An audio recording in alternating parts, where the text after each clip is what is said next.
আমি আগেই বলে নিচ্ছি, যাদের হাড় দুর্বল তারা আমার এই ভিডিওটি দেখবে না। তারপর যদি হাসতে হাসতে লুঙ্গি খুলে যায় তাহলে কিন্তু আমি দায়ী না। একটা লোক বিয়ে করলো, অনেকদিন হয়ে গেছে, কিন্তু তাদের বাচ্চা হচ্ছিল না। তাই সে এক ফকির বাবার কাছে গেল দোয়া চাইতে। তখন ফকির বাবা বলল, যা তোকে দোয়া করে দিলাম, খুব তাড়াতাড়ি তোদের সন্তান হবে। তারপর 1 বছর পরে লোকটির একটা মেয়ে সন্তান হলো। তখন লোকটি খুশিতে আত্মহারা হয়ে গেল আর মেয়ের নাম করার জন্য তাড়াতাড়ি ফকির বাবার কাছে চলে গেল।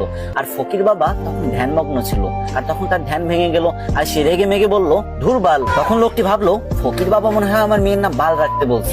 সেই অনুপাতে মেয়েটির নাম বাল রেখে দিল। তারপর আরো 2 বছর পরে লোকটির একটা ছেলে সন্তান হলো। তারপর লোকটা খুশিতে ফকির বাবার কাছে চলে গেল ছেলেটির নামকরণ করতে। কিন্তু এবারও ফকির বাবার ধ্যান ভাঙার কারণে ফকির বাবা বিরক্ত হয়ে বলে উঠলো, ধুর চ্যাট।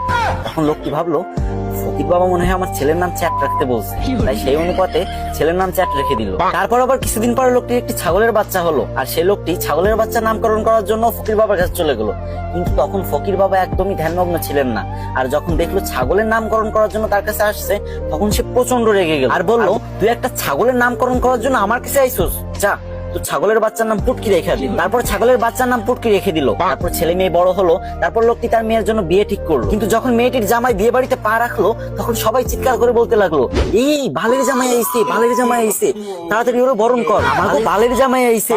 এই শুনে তো জামাই রেগে মেগে বিয়ে করবে না বলে বাড়ির দিকে রওনা হলো। তখন শ্বশুর সামনে এসে বলল, বাবা তুমি রাগ করো না গো, তুমি তো আমার চ্যাটের মতোই।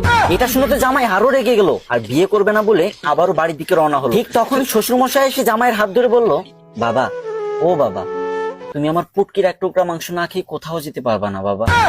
এই কথা শুনে জামাই বেহুশ। আর আমি জানি আপনি এখন হা হা করে হাসতেছেন আর এটা ভাবতেছেন যে আমি ভিডিও করার সময় হাসলাম না কেন।